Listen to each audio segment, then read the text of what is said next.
Industries અત્યારે એફ&ઓમાં સૌથી વધારે મજબૂત છે. સ્ટોક શોર્ટ કવર થઈ રહ્યા છે. 2% મજબૂતી છે. ઇનફેક્ટ ડેઝ હાઈ પર અત્યારે સોલાર ઇન્ડસ્ટ્રીઝમાં આપણને કારોબાર થતો બતાવી રહ્યો છે ને ખાસા એક પોઝિટિવિટી સ્ટોકમાં છે. કઈ રીતે સલાહ આપશો ચાર્ટ્સ પર?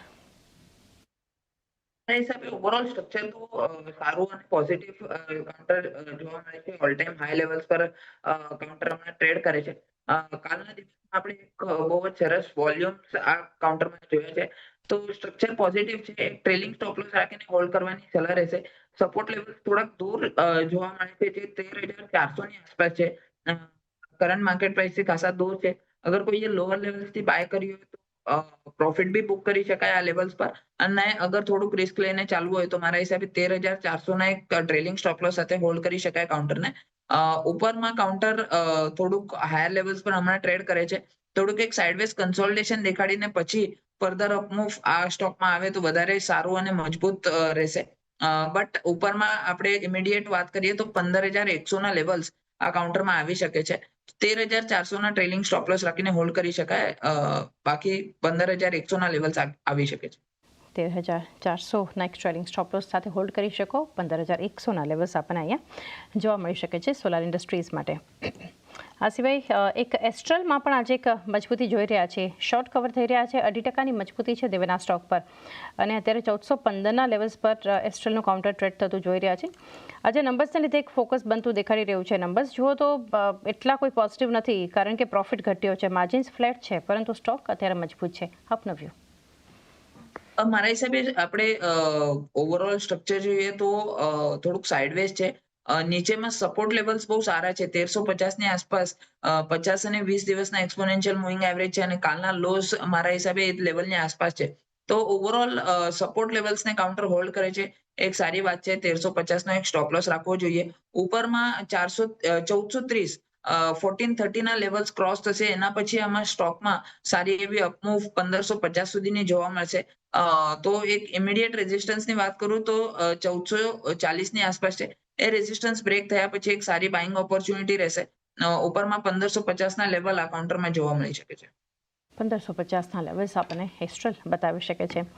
ઇન્ટરગ્લોબ એવિએશન આ પણ કાઉન્ટર જ્યાં ઇન્ડસઇન્ડ બેંકમાં પણ આપણને ખરાબ પરિણામ બાદ ઘટાડો અને ફરી ખરીદદારી આવી, પરંતુ ઇન્ટરગ્લોબ એવિએશન દેવેન સારા નંબર્સ છતાં પણ એક ગેપડાઉન ઓપનિંગ આપણને થતું બતાવી રહ્યું હતું. શોર્ટ કવર થઈ રહ્યા છે. અત્યારે રિકવરી છે ડેઝ લોથી. ખરીદદારી હવે આવી છે અને 5%થી વધુની મજબૂતી છે. કઈ રીતે સલાહ આપશો ઇન્ડિગો પર? ડેફિનેટલી ચાર્ટ સ્ટ્રક્ચર બહુ સારું અને પોઝિટિવ છે. લોઅર લેવલ્સ પર સપોર્ટથી શાર્પ બાઉન્સ બેક આ કાઉન્ટરમાં જોવા મળે છે. ઉપરમાં આપણે રેઝિસ્ટન્સની વાત કરીએ 5,600 ની આસપાસ એક રેઝિસ્ટન્સ છે. એ લેવલ્સ ક્રોસ થશે એના પછી ફર્ધર અપમૂવ અને ફ્રેશ બાઇંગ જોવા મળી શકે છે. લોઅર લેવલ્સથી ડેફિનેટલી શોર્ટ કવર થાય છે. મારા હિસાબે સપોર્ટ લેવલ્સ આમાં ઇન્ટેક્ટ છે. ઇમિડિયેટ હું સપોર્ટ લેવલની વાત કરું તો 5,240 એ લેવલ્સ છે. એ લેવલ પર ધ્યાન રાખવું જોઈએ. એના નીચે જશે તો જ ફર્ધર થોડું કરેક્શન અને થોડીક વેચવાલી જોવા મળી શકે છે કાઉન્ટરમાં. બટ ઓવરઓલ સ્ટ્રક્ચર પોઝિટિવ છે. મારા હિસાબે ઉપરમાં 5,600 ના લેવલ્સ પર ધ્યાન રાખવું જોઈએ. એ લેવલ્સ ક્રોસ થયા પછી એક ફર્ધર બાઇંગ ઓપોર્ચ્યુનિટી રહેશે કાઉન્ટરમાં અને એક સારો એવો અપમૂવ 6,000 સુધીનો બી સ્ટોકમાં જોવા મળી શકે છે. તો મારા હિસાબે 5,600 ના લેવલ્સ પર ધ્યાન રાખવું જોઈએ. એના ઉપર સારી એક બાઇંગ ઓપોર્ચ્યુનિટી બની શકે છે. 5,600 ઉપર સારી બાઇંગ ઓપોર્ચ્યુનિટી, ઇનફેક્ટ ઉપર 6,000 સુધી લેવલ્સ ઇન્ટરગ્લોબ એવિએશન પહોંચાડી શકે છે.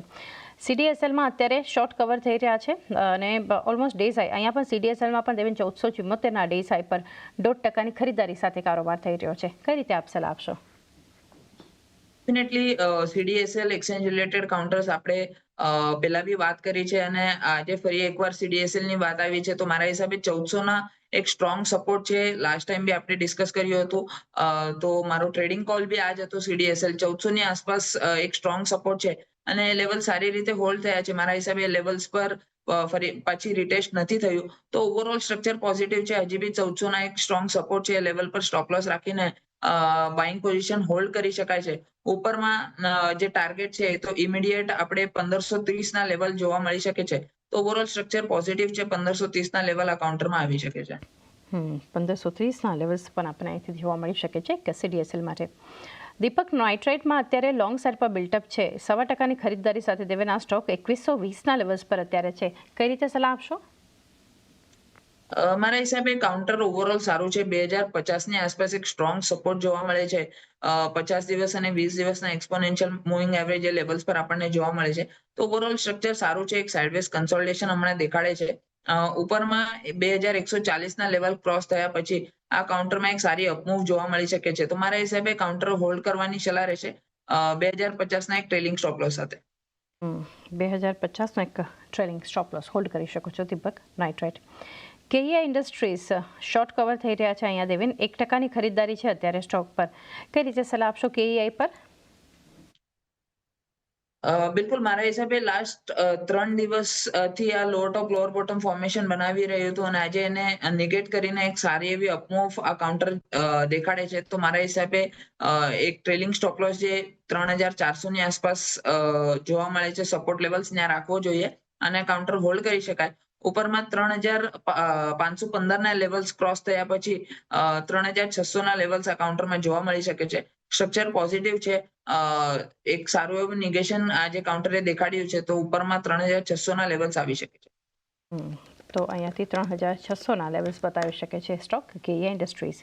Granules India next stock 3-4% positive returns 5 સેશન્સમાં આપ્યા છે. ગ્રેન્યુલ્સમાં અત્યારે લોંગ સાઇડ પર બિલ્ટઅપ છે. 1% મજબૂતી અને ફ્યુચરમાં 523ના ડેઝ હાઈ પર સ્ટોક ટ્રેડ થઈ રહ્યો છે. તો કઈ રીતે સલાહ આપશો આપ દેવેન?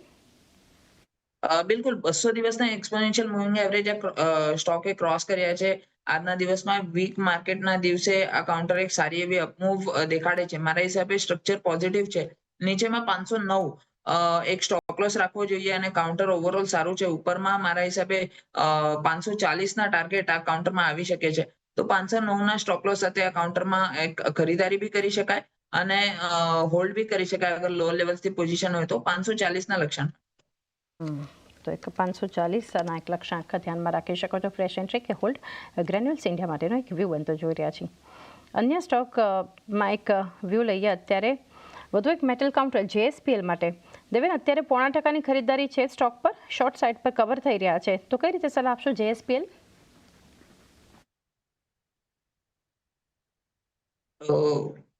મને કાઉન્ટર હજી ખબર નથી પડી એક્ઝેક્ટલી કયા કાઉન્ટરની વાત ચાલે છે.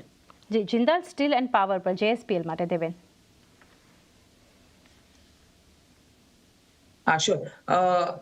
એક્ઝેક્ટલી 970ની આસપાસ આ કાઉન્ટર ટ્રેડ કરે છે અને મારા હિસાબે સ્ટ્રક્ચર પોઝિટિવ છે. આપણે મેટલ સ્ટોકની લગાતાર વાત કરીએ છીએ અને મારા હિસાબે મેટલ કાઉન્ટર્સ સારી એવી મૂવ દેખાડે છે. આ કાઉન્ટરમાં બી હોલ્ડ કરવાની સલાહ રહેશે.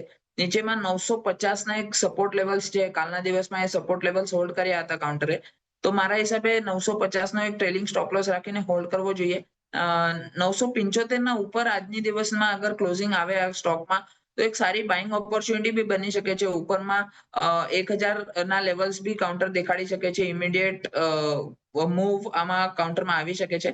તો મારા હિસાબે નીચેમાં 950ના સ્ટોપ લોસ સાથે 1000ના લેવલ સુધી આ કાઉન્ટરમાં 975ની ઉપર બાઇંગ કરવાની સલાહ રહેશે. 975 ઉપર ખરીદારી જિંદાલ સ્ટીલ એન્ડ પાવર જેએસપીએલમાં કરી શકો છો. ત્યારબાદ કે ભેલના કાઉન્ટર માટે વ્યૂ લઈએ દેવેન. બીએચઈએલ માટે શોર્ટ કવર થઈ રહ્યા છે. અહીંયા પણ 0.5%ની મજબૂતી છે. 250ના ડેઝ હાઈ પર અત્યારે ભેલનું કાઉન્ટર છે. કઈ રીતે આપ સલાહ આપશો અહીંયા? બિલકુલ આપણે ભેલની પણ લાસ્ટ 2 દિવસમાં વાત કરી હતી. ઓવરઓલ સ્ટ્રક્ચર પોઝિટિવ છે. લોઅર લેવલ્સ પર સપોર્ટ ઇન્ટેક્ટ છે. 240ના એક ટ્રેલિંગ સ્ટોપ લોસ સાથે આ કાઉન્ટરમાં હોલ્ડ કરવાની સલાહ રહેશે. ઇમિડિયેટલી 260ના લેવલ્સ આ કાઉન્ટરમાં આવી શકે છે. એ લેવલ સરપાસ થયા પછી મારા હિસાબે નેક્સ્ટ ટાર્ગેટ આ કાઉન્ટર માટે રહેશે એ 275ની આસપાસ રહેશે. સ્ટ્રક્ચર પોઝિટિવ છે. 240ના એક ટ્રેલિંગ સ્ટોપ લોસ સાથે હોલ્ડ કરવાની સલાહ છે. 240નો એક ટ્રેલિંગ સ્ટોપ લોસ હોલ્ડ કરવાની સલાહ આપણે બેલ પર બનતી જોઈ રહ્યા છે. તો એ સાથે દેવેન સમય